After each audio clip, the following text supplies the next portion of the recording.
Hey, everybody. Thank you for joining us today. We have a very special webinar here. I am going to introduce myself real quick. My name is Wes. I am from the Printful team. I'm here in Los Angeles today. And I'll let our other two special guests here introduce themselves and tell you what they do. But ladies first. Hi, everyone. Thank you for tuning in. My name is Marianne. I'm working in Google and dialing in from London today. I am part of our e-commerce partnerships team and working with one of our partners who is on the call today. Hi everyone, my name is Yariv Dro and I'm the co-founder and CEO of StoreYa.com. I'm an online advertiser in the past 13 years and I'm really excited to be here today. Excellent. This is going to be really great, guys. We're talking about automating Google Ads and Google Shopping. Real quick, before we get started, if you could just put in our chat section here, just a nice yes, I can hear you, sounds good. That way we'll know everything's good to go. Just a couple more housekeeping things. There's about an 8-second delay between the chat and video stuff. So we're going to do a question and answer session at the end. So just hang tight and bear with us as we wait for those questions to come in. And on that note, if you think of anything that you would like to ask us questions about as we go through the presentations, just make like a little note, a mental note, or jot it down somewhere, and you can bring that up at the end. I'm seeing all the yes, sounds good. Thank you so much for doing that. It's really cool. We have people watching from all over the world here. If you do kind of run into any technical help or anything like that, a lot of times just refreshing your browser will do the trick. But we also have Edward from Printful here. He's in the chat section as well to kind of help you out. So with all that being said, without further ado, let's go ahead and get started. We have a little slide presentation here. I am just going to go ahead and get us started here. Today we'll be doing automating Google Ads and Google Shopping. For those of you who don't know who Printful is, that is where I come from. We're the ones hosting this today. So what is Printful? Printful is a print-on-demand drop shipping company. So what we do is we print on all types of different printed products. We do custom t-shirts, posters, and lots of other products for whatever it is that you are selling online, and we can help you out with that. We have 4 different locations across North America and Europe. We're in Latvia, North Carolina, California, and we just opened up a spot in Mexico as well. So this is just a really great global approach there where we can be printing and shipping your products and shipping worldwide. Your brand is really important to us, so lots of places out there will put their brand on everything, but when things get shipped with Printful, we never put Printful branding on anything at all. And we have lots of different branding tool options for you to be able to customize this and have this coming as you yourself. So like the package, for example, won't say anything about Printful, it'll be your logo, and lots of great stuff there. So anyway, that's just the context of who we are, but that's not really what we're about today. So I'm going to pass the torch over for the presentation that we're all super excited to be here for. So I'm going to pass this over, and I'm going to minimize my window here just to get out the way. Okay, thank you, Wes. I'll take it from here. So as I said, my name is Yariv Dro, and I'm the co-founder of StoreYa.com. We founded StoreYa 7 years ago. And what StoreYa does, it offers a suite of automating marketing and advertising tools for small to medium businesses. We actually grow now businesses of 200,000 merchants coming from 186 countries worldwide. And in the past 3 years, our focus is on our traffic booster, which automates Google Ads on behalf of e-commerce SMB. We manage tens of millions of dollars in Google Ad spend on behalf of thousands of merchants. And today, I'll be sharing with you how you can automate Google Ads using Google Dynamic Search Ads, aka DSA. So how does it work, and why is it an excellent fit for SMB? So traditionally, a Google search campaign would require for the merchant to come up with groups of keywords, match and add to each group of keywords, and a landing page to each ad. That's how Google search always worked.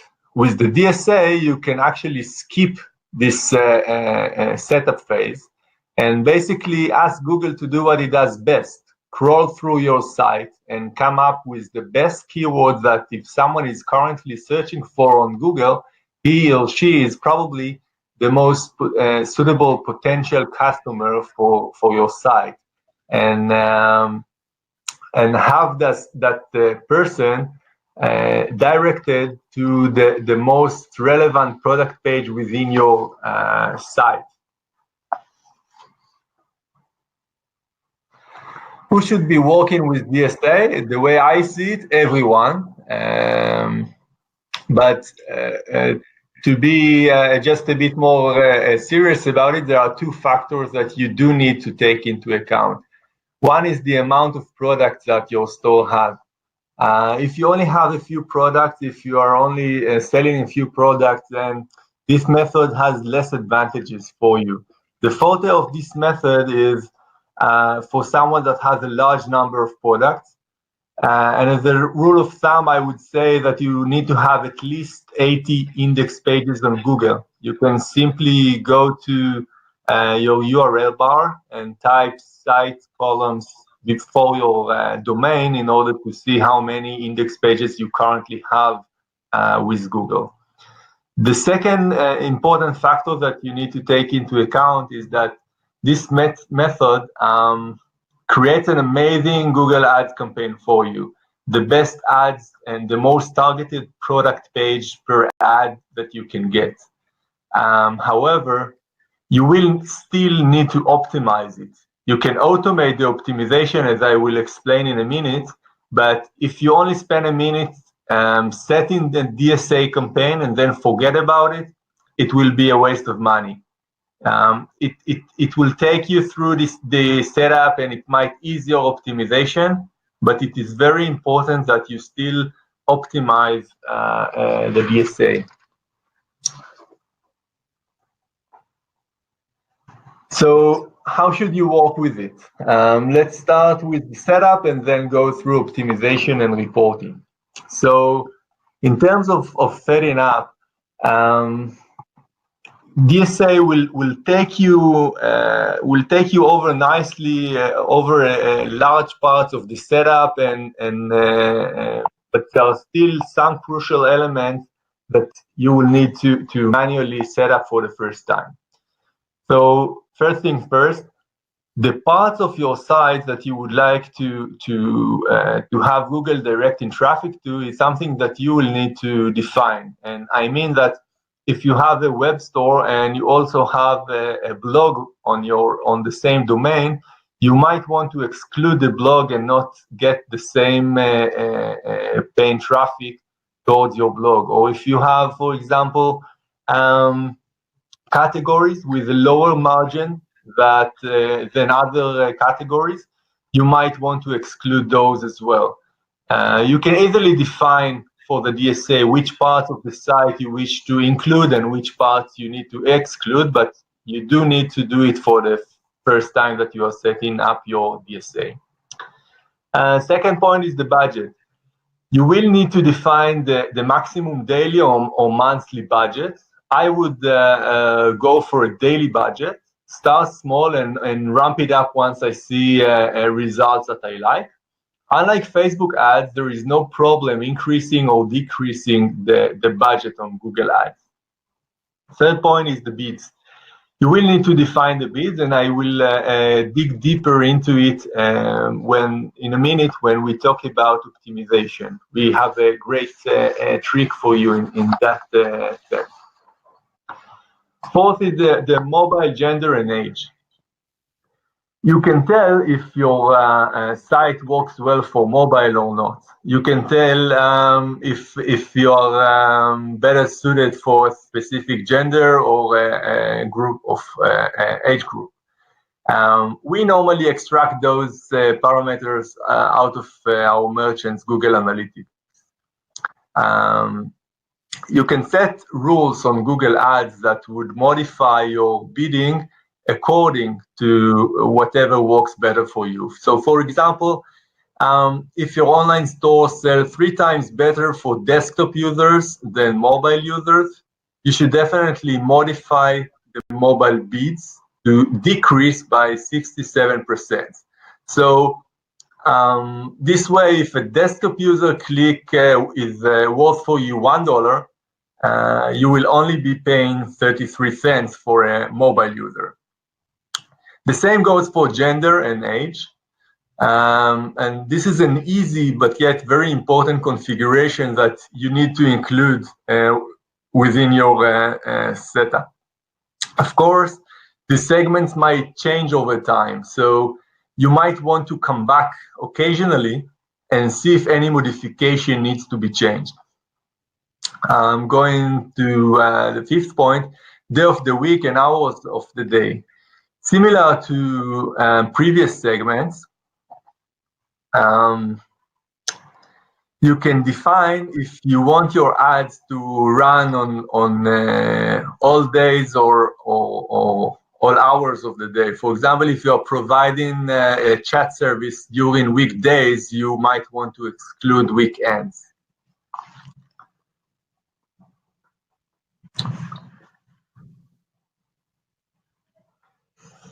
Optimization. This is actually my favorite part, especially because there are plenty of automation that can be done here, either by using Google Ads scripts or API or just rules.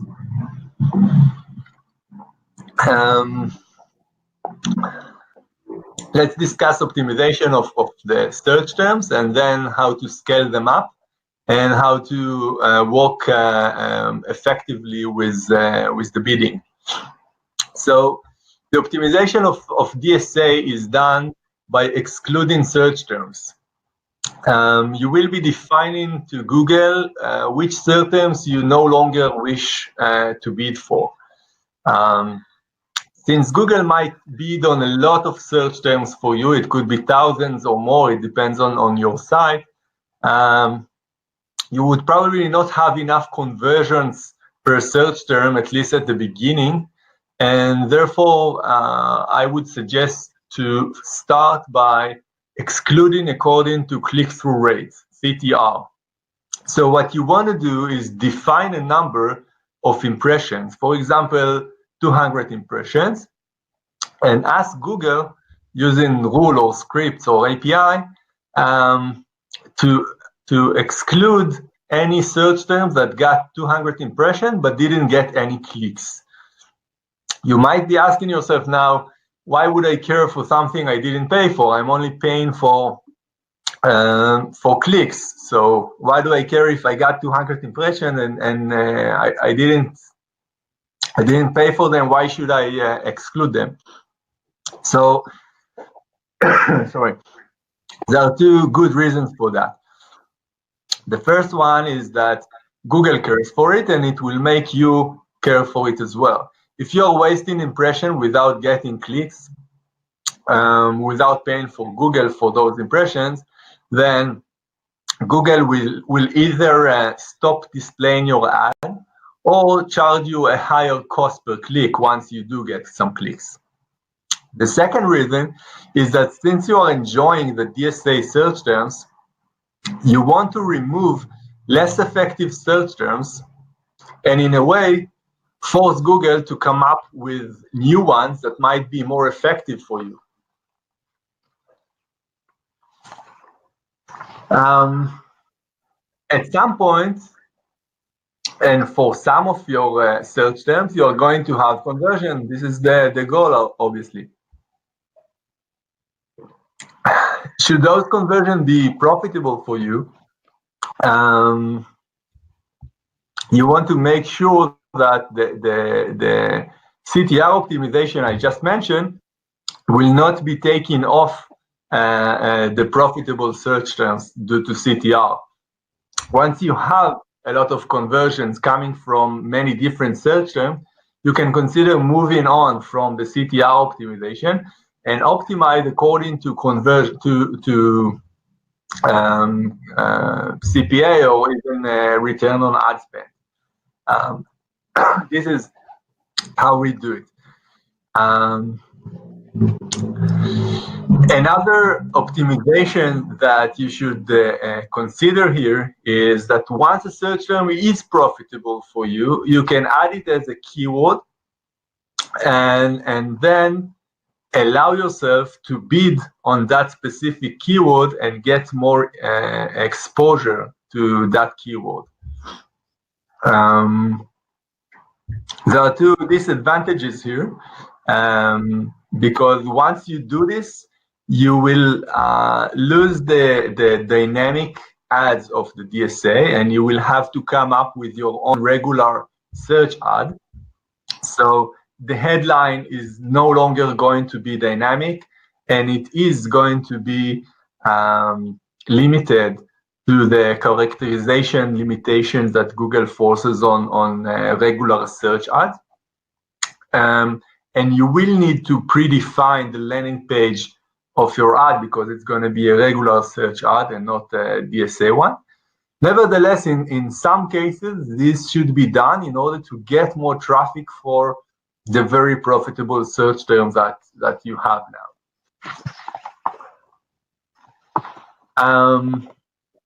Okay, and as promised, bidding. So for bids, we have a little trick that you can do manually or automate using Google Ads or Google Ads scripts. So it goes like this. You start with, let's say, $1 bid. The next day, you check if your daily budget was exhausted. If it was exhausted, you decrease the bid by 10% and wait a day. If it wasn't exhausted, you increase the bid by 10% and wait a day. You keep on doing this daily. This way, you find the perfect balance for your campaign's bids. Two things to bear in mind. One, you will need to keep on doing this even once you think you found your balance, because everything in Google Ads changes. The competitors, the season, the inventory, and the perfect balance today might not be the perfect balance tomorrow. Since this can be automated by script, it is totally worth it, and it was actually one of the very first automations that we conducted. The second point that you need to bear in mind is that once your campaign has enough history, you could switch bids to TCPA or TROAS, which stands for target cost per acquisition or target return on ad spend. This will allow you to pay according to your results, how much you are willing to pay per acquisition or how much the return on ad spend you're willing to pay for. TCPA requires a budget of 10 times the desired CPA that you are willing to pay, and 3 weeks of not changing your account so that Google have enough time to find your sweet spot.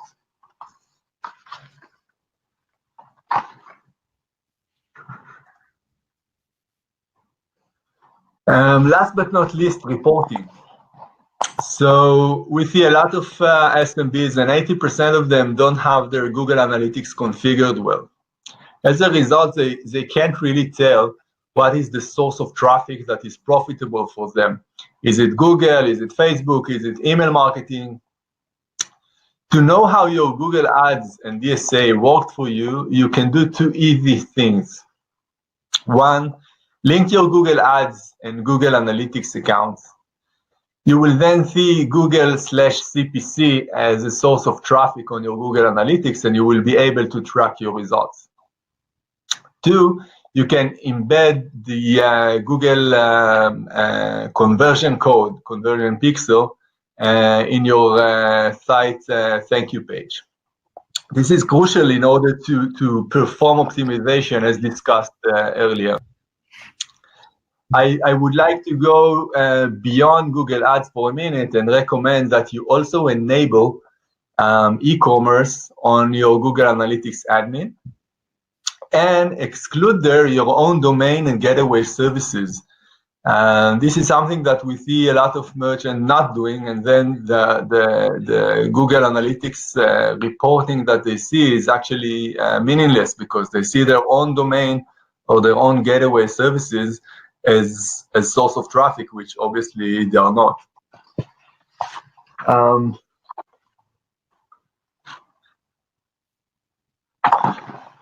So as a short recap, Google Dynamic Search Ad is an amazing advertising method for any business. It automates most of your campaign setup, and by using Google Ads rules or scripts or API, you can automate its optimization as well. You need to not to forget to configure your reporting, so you will have eyes on your performance. And now you have the recipe for DSA, and you can cook it on your own, or you can come to us and get it done together with all the other advertising methods that Google Ads offers, like Google Shopping that we're now going to hear from Marianne about. Thank you. I was waiting patiently for my turn. So I will be sharing a bit more about what shopping ads are and what you need to get started with this. So very excited to share this with you today. So what I will be covering is some basic steps. So what are the things that you need to get started? We have two different systems. So what is what and what do you need for which part? Then I'll share a bit more about the Merchant Center policies that we have in place, just so you know what the requirements are from our end that your website needs to comply with to be able to advertise with us. And then finally, I will give you a brief introduction of one of our latest ad formats, so one of our newest launches, the Smart Shopping campaigns. So let me kick off by explaining the three different components that are needed. So step one always is to set up a Merchant Center account. So this is an account where you give us some basic information about your business. So this is the name of your business, the URL, so what is your website, but also, for example, shipping and taxes. So what type of shipping costs do you have, and what type of taxes come on top of the products. Then the second part is still within the Merchant Center, but this is the creation and upload of a product data feed. So this data feed consists of all the information about the products that you sell. So this can be, for example, the size of the product, the color, the amount that you have in stock, these type of things. So all the basic information that we need about the products, so customers know what they're buying, basically. And then the third step is to create a Google Ads account. So this account needs to be linked to the Merchant Center account. And this account you need to create the actual campaigns and to start promoting your products online. So what this looks like from a process point of view, or if you want to see the different type of steps that you need to take. So if you decide to advertise for your products, so you want to sell more products online, or you want to drive more traffic to your product pages, for example, the first thing is that you create the Google Merchant Center account. Within this account, you claim and verify your own website. So we can ensure that it's actually your website that you're advertising for, or that you try to advertise for. Then the next thing is to set up the tax and the shipping. And then as a final step, you provide the product data. And the product data consists of the product data feed that I just referred to. So that is the first bit. And then the second part is that there's the creation of the Google Ads account, which needs to be linked to the Merchant Center. Within the Google Ads account, you set up your billing profile to make sure that you can pay for the advertising costs that occur. And after this, you can start creating the shopping ads campaigns. So for the creation of the ads, you need the product data that is in the Merchant Center, and these need to be linked so that we can sync the product data into the ads account. And here you can select the type of products you want to advertise for. That's when you can start receiving impressions online and getting clicks on your products, and when you can start reporting and seeing the results that are coming in. So before we're there, there are a few things I would like to share with you before you can get started. because we have certain policy requirements to ensure a smooth user experience. So we have, for example, a few policies around user safety, dangerous products, or inappropriate content. And I'll explain a bit more what different type of policies we have, and some examples of this. So we divide our policies basically into 4 different pillars. So the first one would be prohibited content. The second would be prohibited practices. Then in the third place, we have restricted content. And then finally, editorial and technical. So I'll give a brief example of each one of these, just so that you're clear on what you can and cannot be advertising for, and if it's worth looking into this. So the first one is prohibited content. So what we don't want is that people advertise for products that they shouldn't be advertising for. And one big example here is counterfeit products. So where the brand isn't really the real brand, it's just something made up. And we don't want users to be seeing these type of products and then buying these online when it's not really the real product. Yeah, other type of inappropriate content can be, for example, dangerous things or things that can shock people or animal cruelty. So these are just a few examples here. So examples of dangerous products or services can be, for example, explosives, weapons, knives, all these type of things. I don't think I need to really explain why we wouldn't want to advertise for these things. Then the second category is the prohibited practices. So here we refer to things people do online, such as abusing the ad network or try to collect data and use data in a certain way that isn't allowed. And then there is misrepresentation. So I'll briefly zoom in on this one because it's quite an important one. So what we require from all our advertisers is that they have certain information listed on their website. So one thing is contact details, so customers can reach out.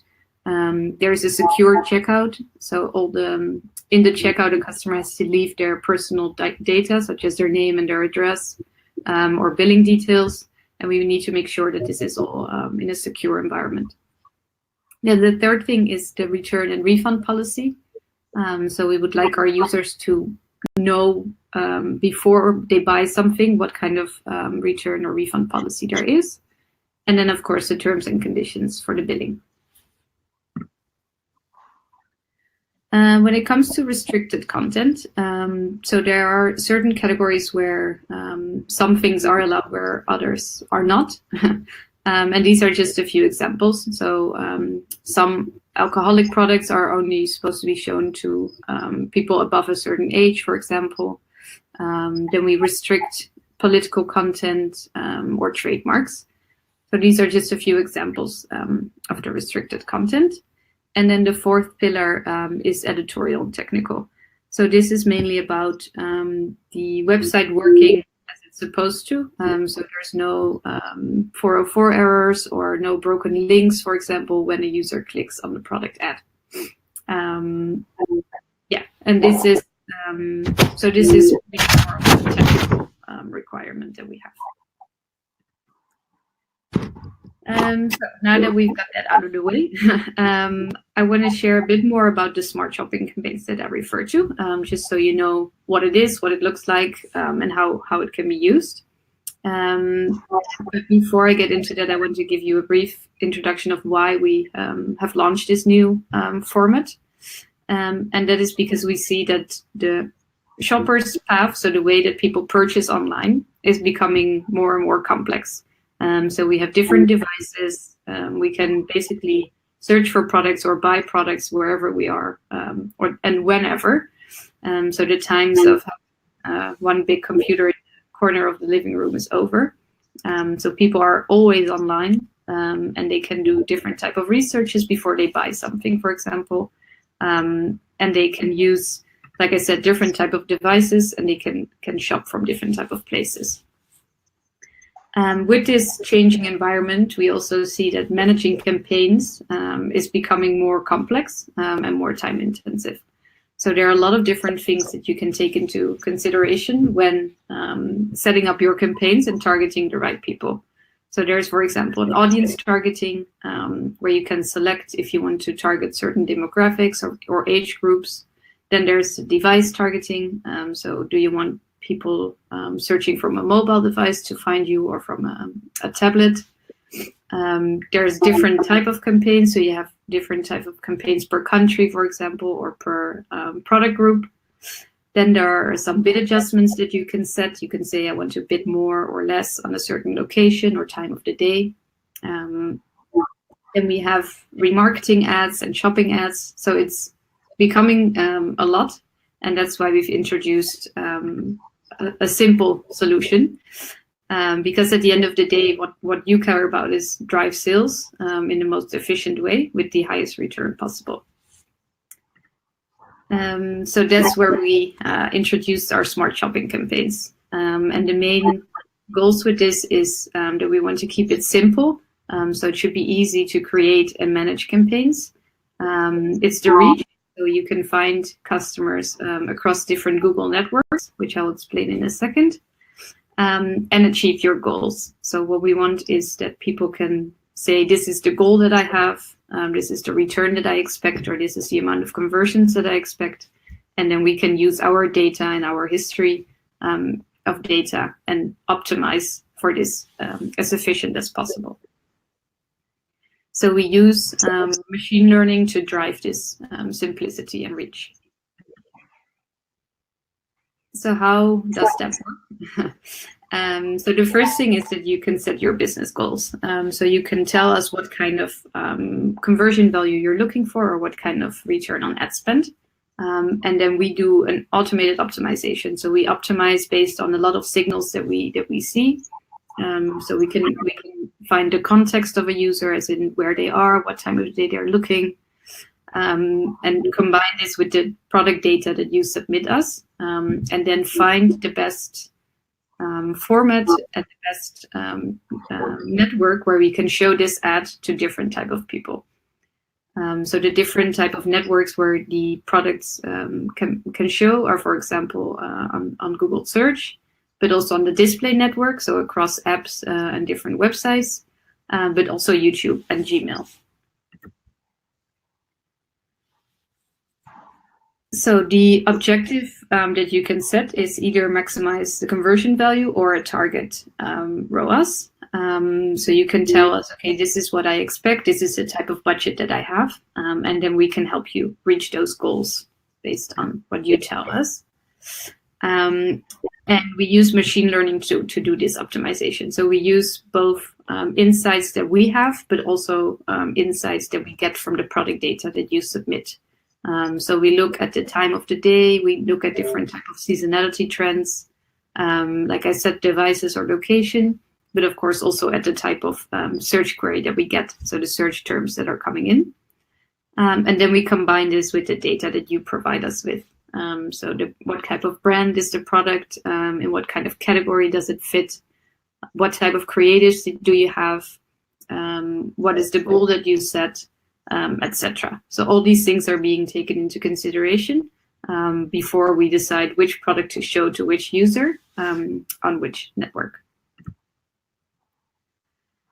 Yeah, so you can reach across the different networks. So we have the search network, but also the search partners, the display network, and then, like I mentioned, YouTube and Gmail.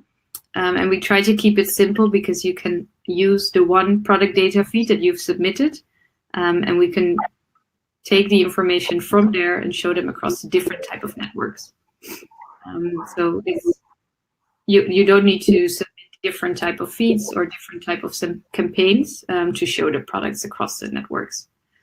And then the budget that you set is automatically allocated across these formats and these networks. So you don't have to think about creating separate campaigns and assigning different type of budgets to these.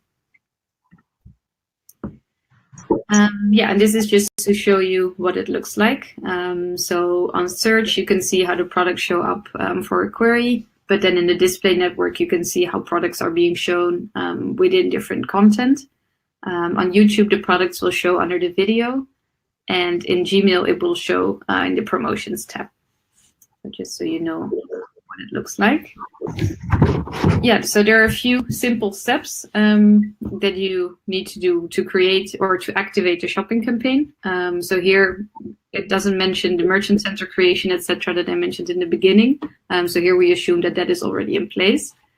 But then in terms of campaign creation, it's quite simple. So you can create the smart shopping campaign.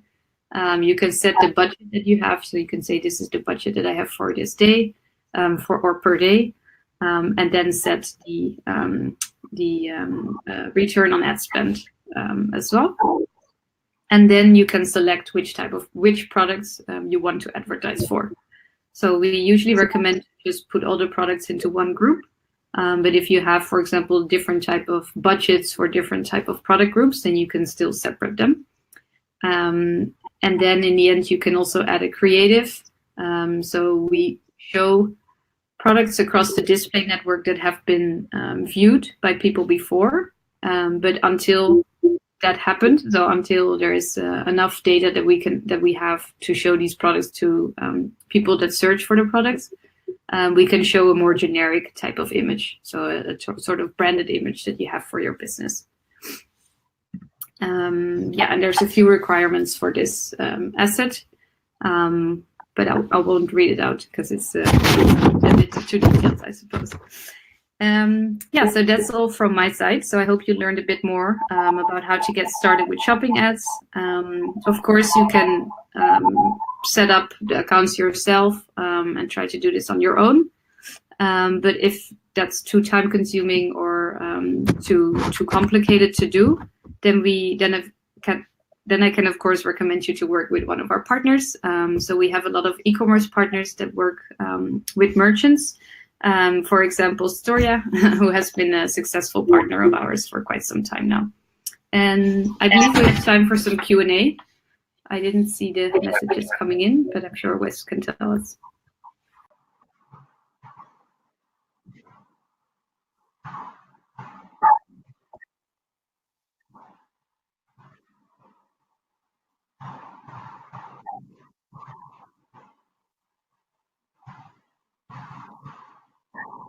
Wes, we can't hear you. Sorry. There we go. I turned my mic off so I wouldn't interrupt anybody. We do have time for Q&A. So if anybody has any questions, put them in the chat here and we'll get to those as we see them. There were some questions, just kind of a little further detail about how StoreYa falls into the picture of everything we talked about. You answered it great in the chat. So if you could just kind of verbally say that for everyone, because you can, all that's kind of like what you have to do, but then StoreYa comes in alongside and helps you with all that, correct? Yeah, so perhaps I misrepresented StoreYa. I was so focused on giving value to our audience today. So obviously, all the things that I mentioned and all the things that Marianne mentioned is things that if you come to StoreYa, it will all happen automatically for you. We only requires you to provide us with your domain and then embed the Google Ad conversion pixel and share with us your Google Analytics. But besides providing us with your domain, we run the setup automatically, we run the optimization automatically, and we get back to you with reporting, with dashboard of the result we gain for you, all automatically. You don't need to do anything from what I mentioned if you use StoreYa's traffic booster, and we will just put a link here that everyone could find us easily. The purpose was to let you know what we are doing and enabling you to do it on your own, but obviously we are keen to have you with us, and the traffic booster will just do everything mentioned on your behalf. Excellent. That's great. Yeah. There's just a couple of normal questions about the recording. That will be sent to you in 2 hours once we finish up. The video will process and get sent to you. That's to everyone who registered. And then there's also some links in there for StoreYa, so you can find out more about them as well.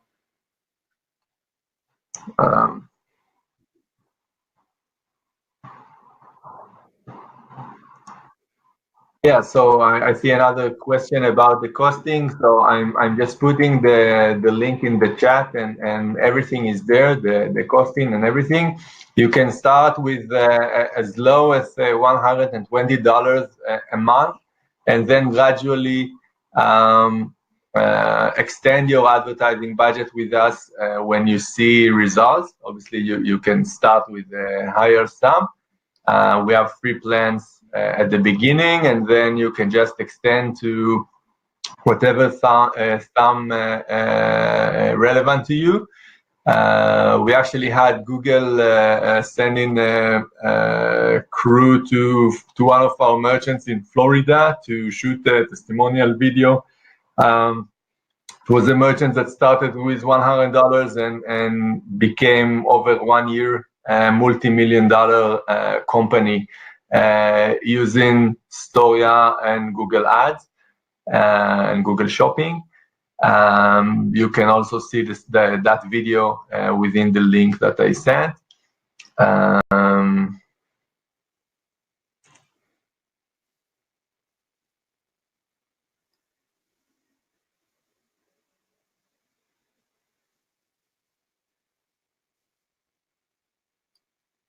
So the $120 is for everything. It's for Google Ads, Google Shopping, everything that is happening on Google.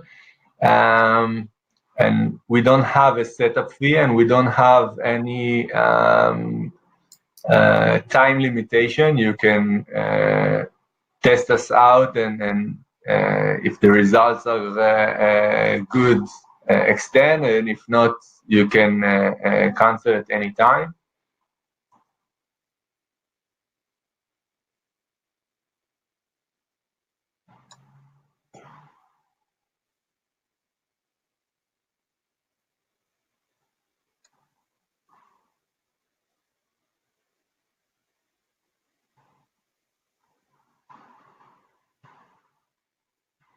I see a lot of questions about the fee. We just the plan carries all the fee that we take, all the media spend, all there are no other sums required to be paid. You choose the plan, and that's the number that you pay, and that number includes everything that you need to pay.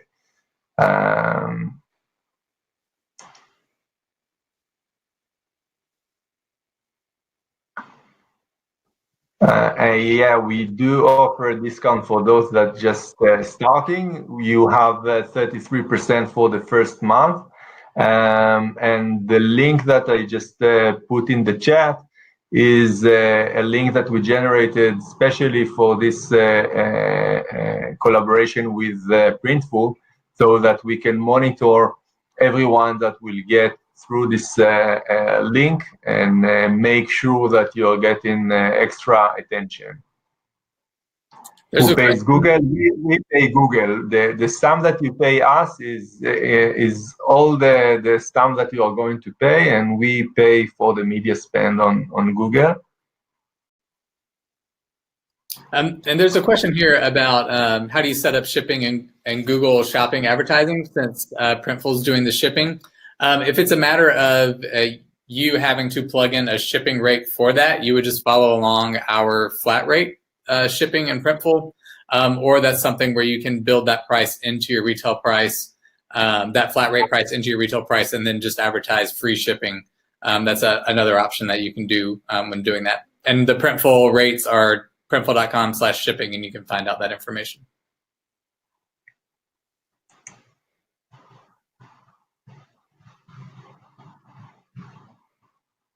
All right, we have time just for maybe another question or two.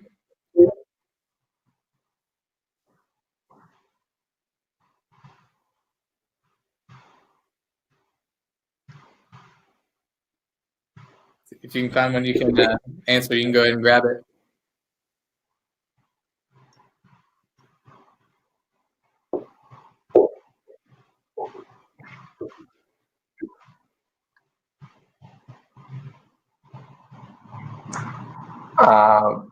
Is there someone at StoreYa that we can speak with? Obviously, we have support team, and you are welcome to shoot us an email through the site. I will put the link again at the end.